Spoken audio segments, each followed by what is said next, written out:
Inna ad-dina 'indallahil Islam.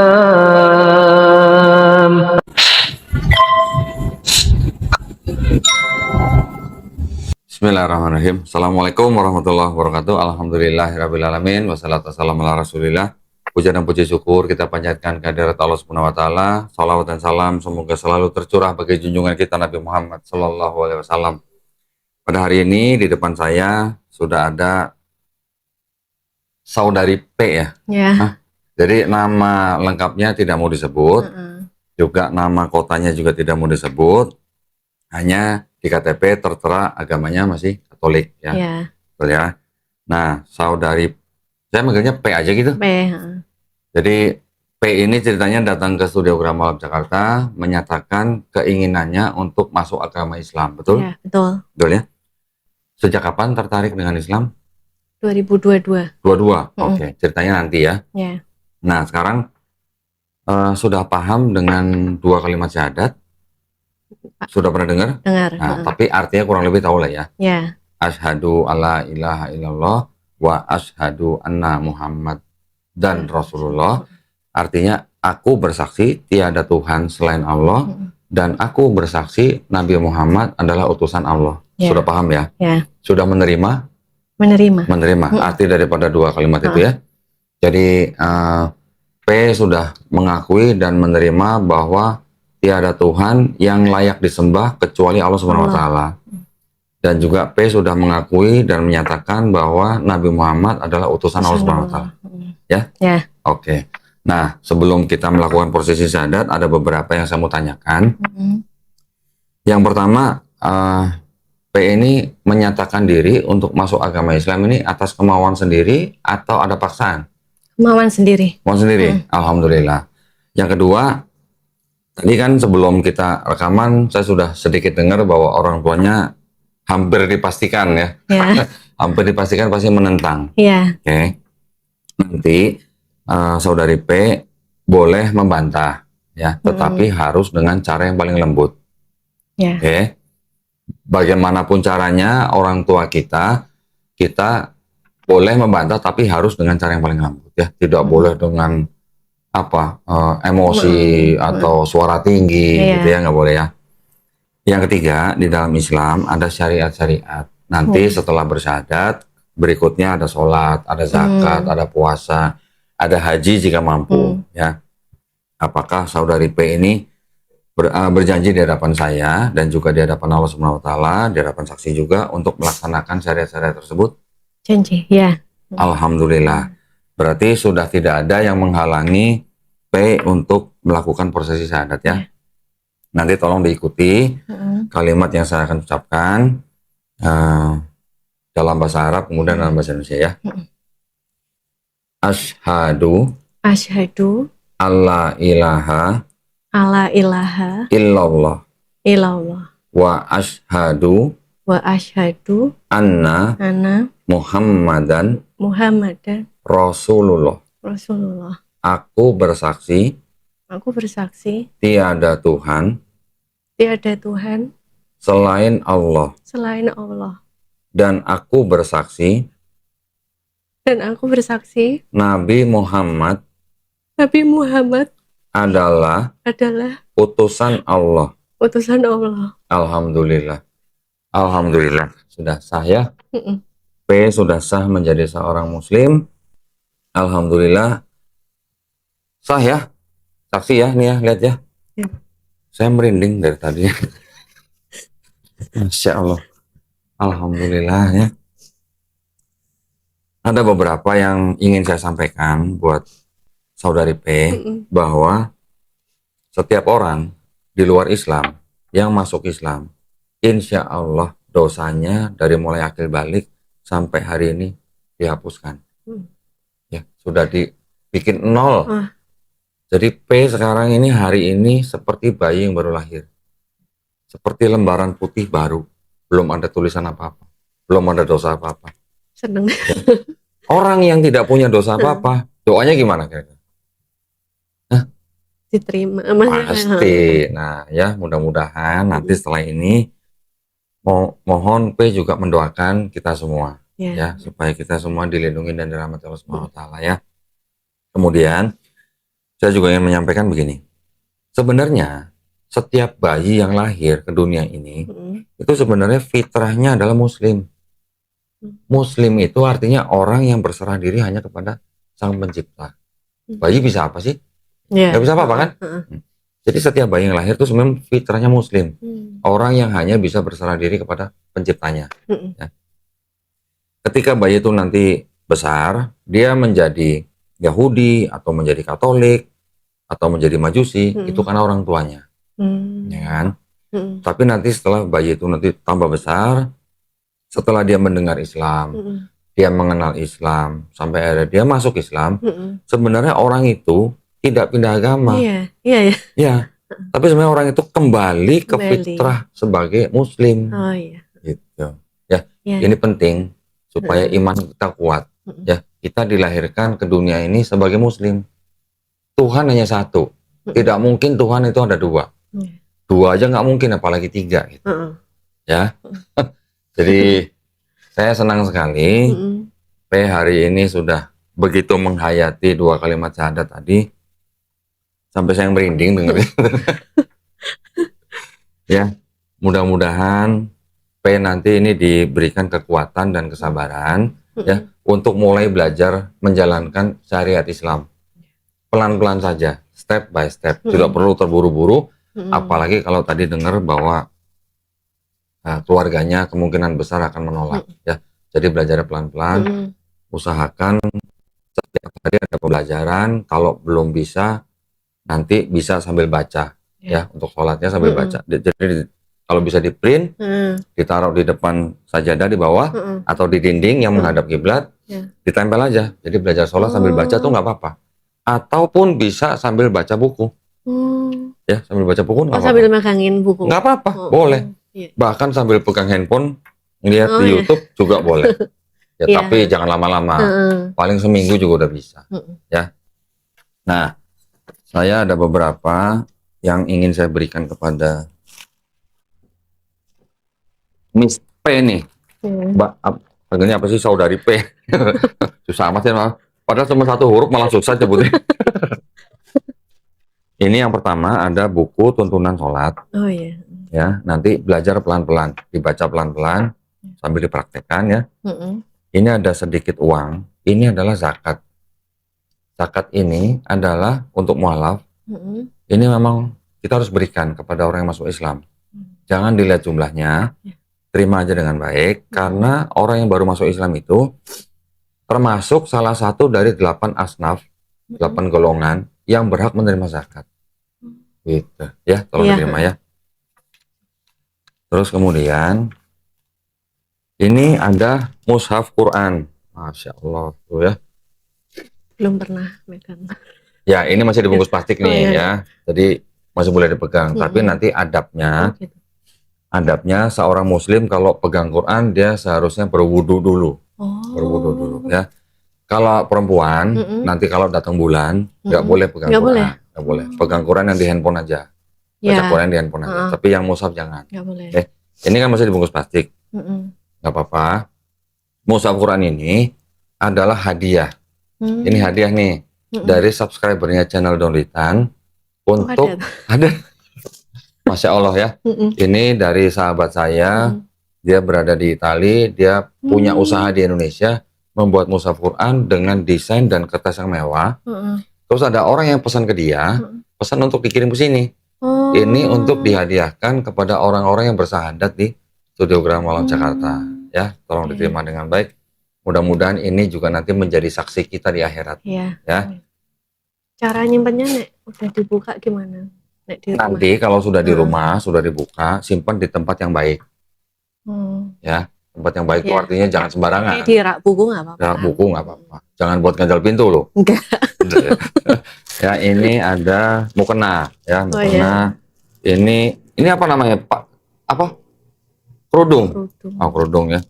Apa sih istilahnya kalau kerudung itu apa? Bukan apa? Tatsmina apa patsmina gitu, saya nggak tahu istilahnya. Pasmina. Kalau untuk urusan-urusan kewanitaan saya nggak tahu lah. Ya, ini tolong diterima dengan baik aja. nanti kalau pulang berhadapan dengan orang tuanya, menghadapi kesulitan-kesulitan, jangan sungkan-sungkan hubungin saya. Ya. Ya, insya Allah kita pasti bantu.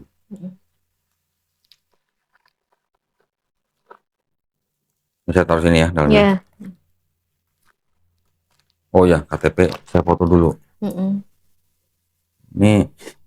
Ini foto tahun berapa ini? Kelas berapa nih? Jangan-jangan SMA nih kayaknya. Lulus kuliah itu. Oh, lulus kuliah. Nah, iya berarti SMA dong. Iya. SMA dong. fresh. Lulus kuliah. Sorry, saya pikir tadi masuk kuliah. Enggak. Oke, saya kembalikan ya. Nanti akan Mm-mm. kita buatkan sertifikat. Ya. Ini tolong diterima dengan baik. Saya taruh sini aja. Nah, sekarang ngobrol-ngobrol sebentar boleh? Ya. Nggak buru-buru kan? Enggak. Nggak ya. Jadi asli dari Jawa. Ya. Kota nggak usah disebut lah ya. Nggak usah. Ini permintaan P sendiri ya, bukan kita yang ini ya. Jadi sebenarnya P ini juga nggak mau ditayangkan di YouTube, tapi karena saya melihat ini setelah ini akan butuh perjuangan, tetapi juga ini juga bisa menjadi. Saya tadi sudah sekilas mendengar ceritanya dia mau masuk Islam, makanya saya izin dengan sangat kepada P supaya ditayangkan, tapi dengan wajah tidak diperlihatkan di kamera, ya, untuk mencegah hal-hal yang tidak diinginkan. Ya. Nah, sekarang kita perlu dengar nih cerita dari P nih. Gimana ceritanya kok tiba-tiba bisa tertarik dengan Islam? Tahun 2022 sih. 2022, gara-gara Sebenarnya apa? Dulu kan termasuk sensitif banget ya terhadap Islam sampai akhirnya kuliah. Ikut katakumen, jadi ketua kelas gitu, malah denger banyak sharing dari agama lain juga, Oh gitu. anak-anak kampus lain juga. Terus? Dari situ aku udah mulai memandang tuh semua agama baik gitu. Oke.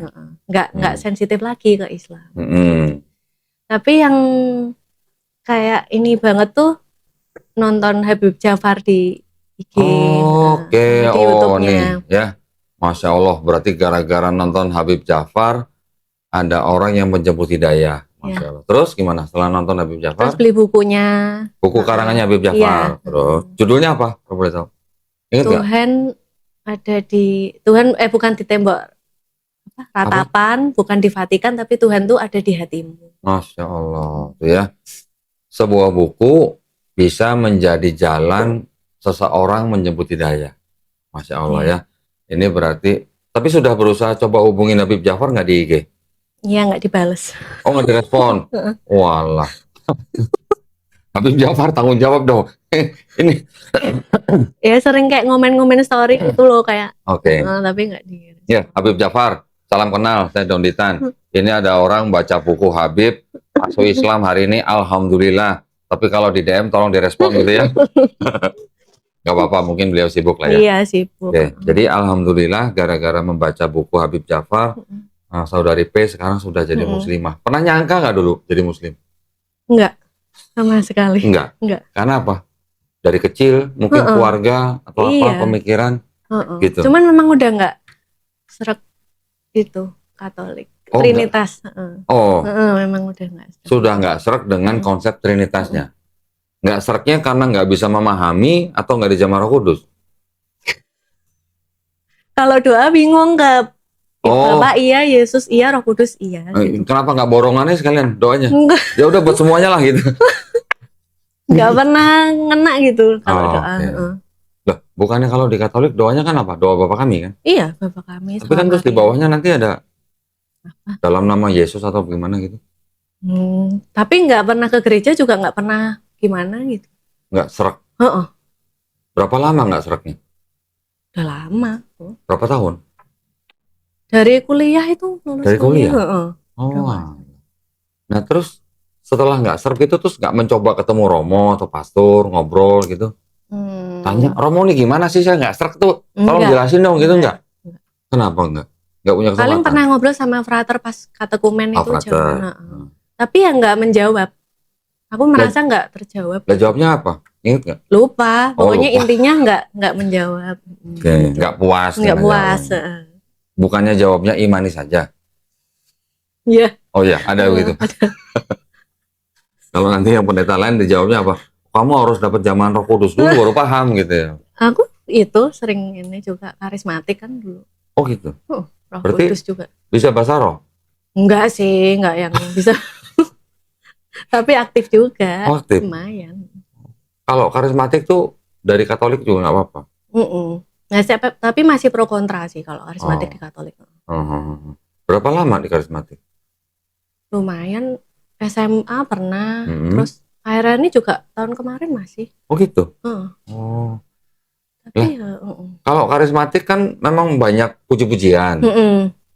Nyentuh nggak? Enggak. Enggak. Ya cuman aktif aja, supaya aktif aja di gereja. Juga berusaha melibatkan diri gitu. Siapa tahu kan terjamah Siapa gitu. tahu terjamah. Tapi enggak. Enggak juga. Enggak suka nyanyi kali. Seneng dong. Oh, malah seneng nyanyi. Tapi nggak masuk dalam hati gitu. Iya. Oke. Susah ya kalau gitu ya. Mm-mm. Ke gereja tapi gimana? Nggak sejahtera atau gimana? Yang merasa nggak connect aja. Oh, nggak sama Tuhan. connect. Jadi kan kalau misalkan kita ada apa-apa mau berdoa gimana kalau nggak connect kan nggak enak. Nggak, seperti nggak menemukan. Jadi selama jadi orang Katolik, P ini percaya nggak Tuhan itu Esa? Enggak dong, belum. Enggak. Belum. Oh, berarti nggak dengerin pendeta ngomong ini kalau gitu. Tuhan kan Maha Esa. Pendeta kan selalu ngomong begitu. Tapi bisa bermanifestasi dalam tiga pribadi. Tiga pribadi kan satu hakikat, kata pendeta. Lah itu aku yang bingung itu terus dari dulu. Oke, ya dah. Aku bingung. Jangan diinterogasi gitu lah ya. Nanti udah bingung, udah masuk Islam malah diinterogasi lagi. Nggak, ini kita berbagi aja. Ya, berbagi cerita. Kalaupun nggak nyaman ya itu kan punya hak. Iya. Ya kan? Artinya P ini kan punya hak. Ya sudah, kalau memang sudah nggak nyaman ya cari yang nyaman. Iya. Tapi bukan berarti kita juga harus membenci saudara-saudara kita. Apalagi kita sampai membenci orang tua, sama sekali nggak boleh. Ya. Membenci orang-orang kecil juga nggak boleh. Ya mereka mau percaya monggo. Kan itu memang dijamin oleh kenyamanan masing-masing. Betul. Nah, kira-kira mamanya gimana ntar nih kalau tahu nih? Mukanya pucat langsung. Gimana kira-kira mamanya? Ya nggak nerima lah. Tantrum. Tantrum. Iya, tantrum. Tapi sampai main fisik nggak? Enggak kan harusnya? Enggak ya. Tapi cenderung mama kayak, nanti kalau kamu Islam, mama sakit. Oh, gitu. Sengaja sakit maksudnya? Ya mungkin. Oke, modelnya gitu ya? Modelnya gitu. Nah, berarti kalau gitu, berarti P ini harus bisa mengambil hati mama. Bagaimana caranya? Mengambil hati mama, memperhatikan mama lebih daripada sebelumnya. Kalau sebelumnya sudah sayang dan hormat kepada mama dan papa, mulai sekarang nih harus lebih sayang, harus lebih hormat, harus lebih perhatian. Ya. Caranya gimana? Pikirin sendiri ya. Nanti bolehlah konsul-konsul dikit, nanti bolehlah gimana caranya. Coba pikir atau diinget-inget mama tuh sukanya makan apa. Ya pokoknya. Sering-sering kasih gitu ya. Misalnya suka barang apa, just kasih sekali dua kali gitu misalnya. Biasanya dari makanan itu bisa meluluhkan hati orang tua, ya kan? Makanan itu kan bisa menjadi ajang komunikasi yang tidak perlu diucapkan gitu lah, ya kan? Mamanya tiba-tiba dibawain makanan, mungkin P-nya lagi nggak ada, tapi ada sesuatu yang, mamanya suka. Ketika dia tahu P yang memberikan, kan pasti gimana? Senang. Carilah cara sendiri lah ya, cari cara sendiri. Bagaimana menyenangkan hati mamanya. Tapi ya kan P sendiri yang tahu nih resikonya nih setelah ini nih. Ya itu harus bisa mengambil hati mamanya. Selama ini orang tuanya P itu pandangannya terhadap Islam gimana? Sangat buruk. Sangat buruk. Mungkin bisa diceritakan satu dua hal yang. Ya. Kalau misalkan saya Islam, nanti kamu jadi teroris. Nanti mama dibilang kafir sama kamu. Waduh. Terus kamu kok ikut apa? Ini kan dulu apa? Ismail itu kan anaknya pembantu gitu. Wow. Ismail ikutnya yang anak yang resmi aja gitu katanya gitu. Ismail anaknya budak gitu ya. Anaknya Hagar kan. Hagar disebut budak. Iya. Tahu nggak Hagar itu sebenarnya apa sebelum ngikut dengan Abraham dan Sarah? Nggak. Tahu nggak? Nggak. Saya kasih tahu ya. Iya. Ini ada sebuah kitab. Kitab ini namanya Humas, The Humas. The Humas ini isinya sebenarnya 5 kitab Musa. Ya, yang Kejadian, Keluaran, Imamat, Bilangan, Ulangan. Masih apa? Iya, Bang. Nah, kitab ini ada apa namanya? Ini ada kayak semacam ayat, ya, ada bahasa Ibraninya, ada terjemahan bahasa Inggrisnya, kemudian ada tafsirnya nih di sini, ada komentarinya, ada tafsirnya, ada tafsir dalam bahasa Ibrani juga, ada tafsir dalam bahasa Inggrisnya juga. Saya nggak usah sebutin dulu, nanti baca sendiri aja ya. Iya. Bentar. Oh itu ya, jadi memang itu sudah melekat gitu Iya, ya. aku dulu dikasih tahu gitu terus Mm-mm. sama mama. Mm-mm. Jadi seolah-olah image-nya sudah buruk Iya, gitu ya. kayak gitu. Bahkan saya pernah dengar pendeta yang bilang bahwa Ismail itu anak haram gitu. Iya. Dikatakan Abraham berzina dengan Hagar. Pendeta ngetop loh itu. Berarti dia nggak belajar ya? Nah, mungkin aja dia belajar, tapi dia juga Iya. menutupi atau gimana untuk mempengaruhi jemaatnya kan juga bisa juga. Iya sih. Ya kan? Karena kan semua pendeta kan harus belajar kan? Iya, iya. Mana ini kok di giliran dicari malah jadi susah ini. Kalau nggak dicari gampang temunya. Oh kejadian. Oh harusnya kejadian 16 kalau nggak salah.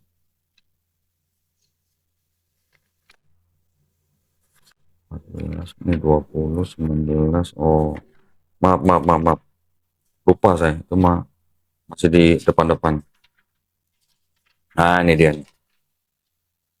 Eng. Apa itu? Kita sendiri ya. Ini Kejadian 15 ayat 19 sampai 16 ayat 12.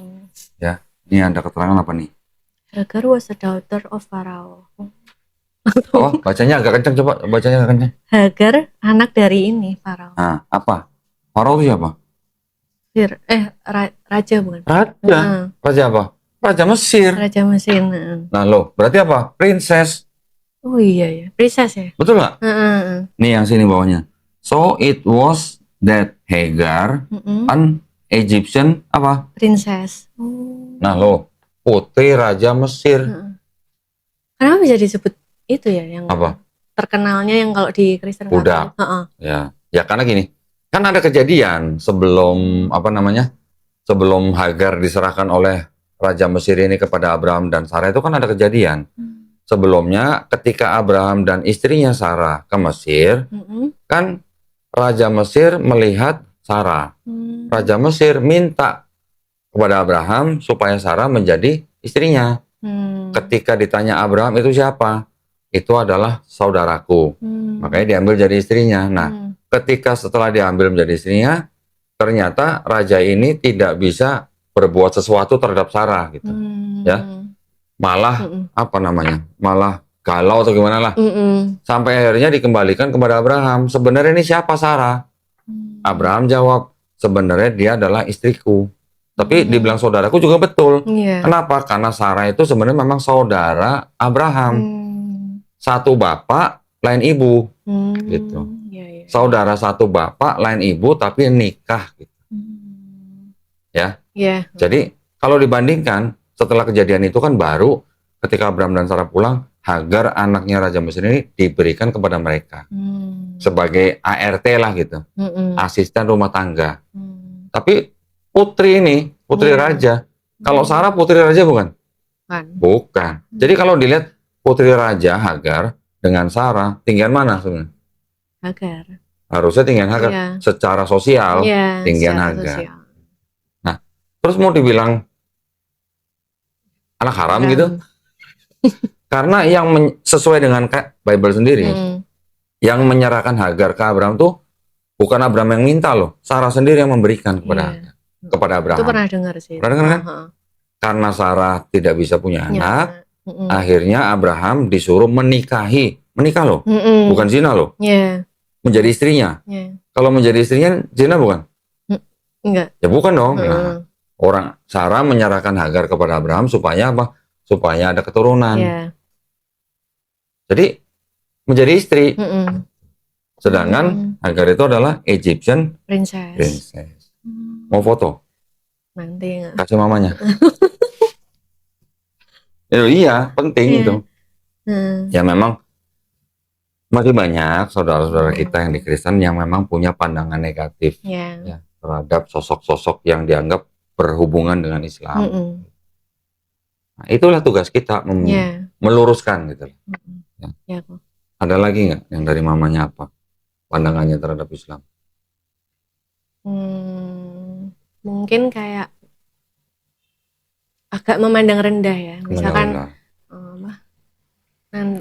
kan banyak tuh yang apa misalnya ngemis apa gitu kan. Oh, yang di lampu merah. Islam, Ya. kayak gitu. Sama itu berarti. Keluarga saya atau nenek saya juga masih punya pandangan seperti itu dulu. Iya. Islam agamanya orang miskin. Karena nggak mau kenal gitu. Ya. Kalau mau kenal mah enggak. Islam agamanya orang yang korupsi. Islam agamanya orang di penjara gitu. Nah mereka kan nggak tahu yang di Brasil yang nyopet itu orang-orang apa? Iya, Ya kan? orang. Orang-orang di Meksiko yang jadi gembong-gembong narkoba itu kira-kira orang apa agamanya? Orang-orang yang di Filipina yang ngemis-ngemis di lampu merah itu kira-kira orang agama apa? Itu karena sempit pandangannya. Iya. Harusnya kan mereka juga bisa melihat secara agak luas. Berarti kan itu ada kayak semacam kacamata kuda Iya. gitu kan. Nggak Nah, ngelihat. Hal itu memang terjadinya nih, kalau menurut saya, dulunya ketika Indonesia masih di bawah kolonial Belanda, kan masyarakat itu kan dikelompok-kelompokkan.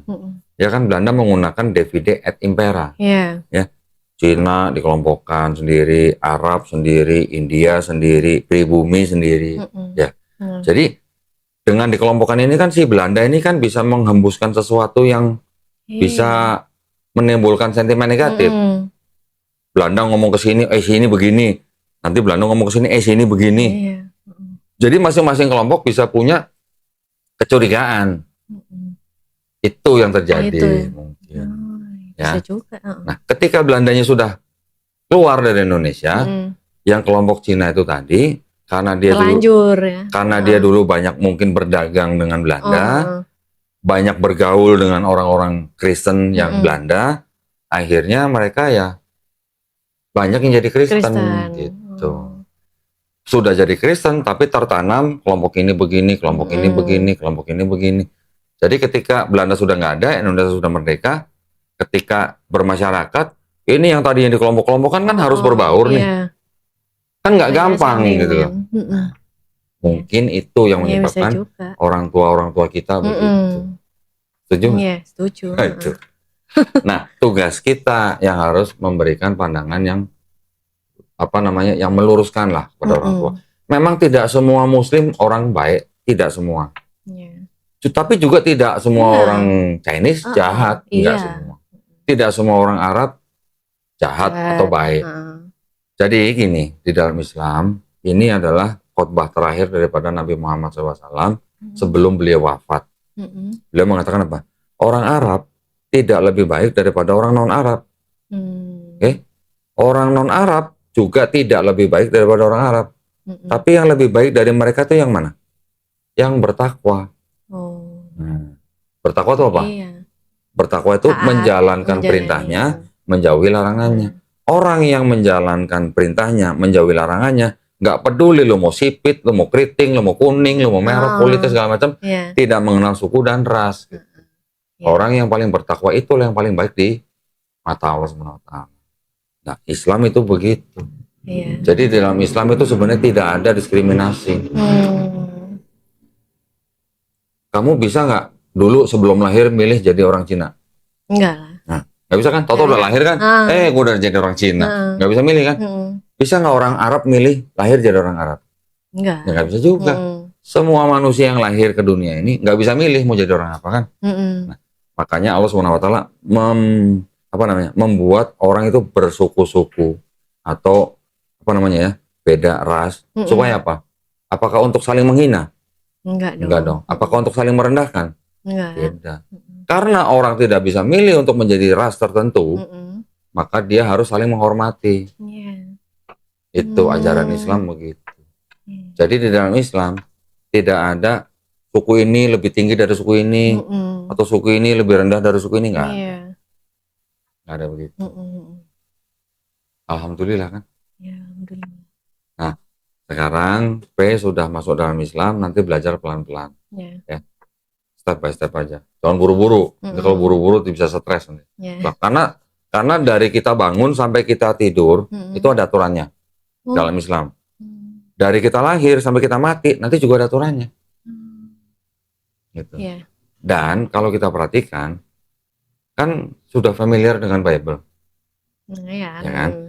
Perbedaan di dalam Katolik dan Protestan dengan Islam, ini kan ada satu sosok yang istilahnya apa ya? Dalam tanda kutip nih dipermasalahkan gitu. Karena di dalam kekristenan, baik Katolik, Protestan, mereka kan menganggap Yesus tidak hanya sebagai nabi, tapi juga sebagai Tuhan. Sebagai sesembahan. Sedangkan kita di dalam Islam, kita memandang bahwa Nabi Isa Al-Masih atau Yesus Kristus itu hanyalah hamba Allah. Hanyalah utusan Allah. Ya, yang diberikan kitab Injil. Untuk siapa? Untuk Bani Israel. Kapan? Ya pada saat itu. Nah, ketika Nabi Isa Al-Masihnya sudah tidak ada, ya sudah diangkat, kemana Injilnya? Ya nggak ada, sudah ikut nabinya. Gitu. Ya. Kita memuliakan Nabi Isa Al-Masih, memuliakan Nabi Isa Alaihissalam. Bahkan di dalam Quran, nama Nabi Isa Alaihissalam itu disebut 5 kali lebih banyak daripada Nabi Muhammad SAW. Itu yang aku kaget kan, pas dengar di kaget. YouTube. Nah, Nabi Muhammad SAW disebut di dalam Quran paling 4 kali. Ya, 5 kali lah sama kata Ahmad. Nabi Isa Alaihissalam dan Nabi Adam Alaihissalam disebut masing-masing 25 kali. Juga memuliakan ini Bunda Maria kan, seperti Maria. Bahkan sampai di Quran ada surat khusus diberi nama Maryam. Ada suratnya. Ada khusus. Nanti dibuka ya. Di Quran ini ya, dibuka ya. Ada nama surat khusus namanya Maryam, ibunda daripada Nabi Isa Al-Masih. Coba. Di Bible ada nggak? Kitab Matius, Markus, Lukas, Maria gitu ada nggak? Nggak ada kan? Di Quran malah ada loh. Bayangin. Nabi Ibrahim Alaihissalam disebut berapa kali? 69 kali. Yang paling banyak siapa? Nabi Musa Alaihissalam 136 kali. Nabi Muhammad cuma 4 kali, 5 sama Ahmad. Bahkan malah nama ibunya Nabi Isa Al-Masih malah dari nama surat. Ada suratnya. Nama Maryam itu kalau nggak salah di Bible berapa ya? Lupa saya. Disebut berapa kali, ingat nggak di Bible? Nggak ingat. Maria. Nggak ingat. Kalau nggak salah cuma 18 kali. Di Quran berapa kali? Ada suratnya. Ada suratnya malah ya. Kalau nggak salah tuh 34 kali. Kalau nggak salah. 2 kali lebih banyak daripada di Bible malah. Berarti kan kita memang memuliakan. Mereka adalah orang-orang yang dipilih Allah SWT untuk menyampaikan wahyu kepada Bani Israel pada saat itu. Alhamdulillah nanti belajar pelan-pelan ya. Step by step ya. Ada yang mau tanyain mungkin? Cukup ya? Cukup. Mudah-mudahan nanti P ini diberi kekuatan, kesabaran untuk menghadapi orang tuanya, dan belajar bagaimana caranya mengambil hati mamanya. Ya, mudah-mudahan gitu ya. Jangan lupa doain saya. Ya, jangan lupa doain teman-teman di sini semua ya. Jangan lupa doain penonton. Doanya P ini sekarang lagi paling manjur nih. Paling mustajab nanti ya. Ya. Oke, kalau begitu cukup? Cukup.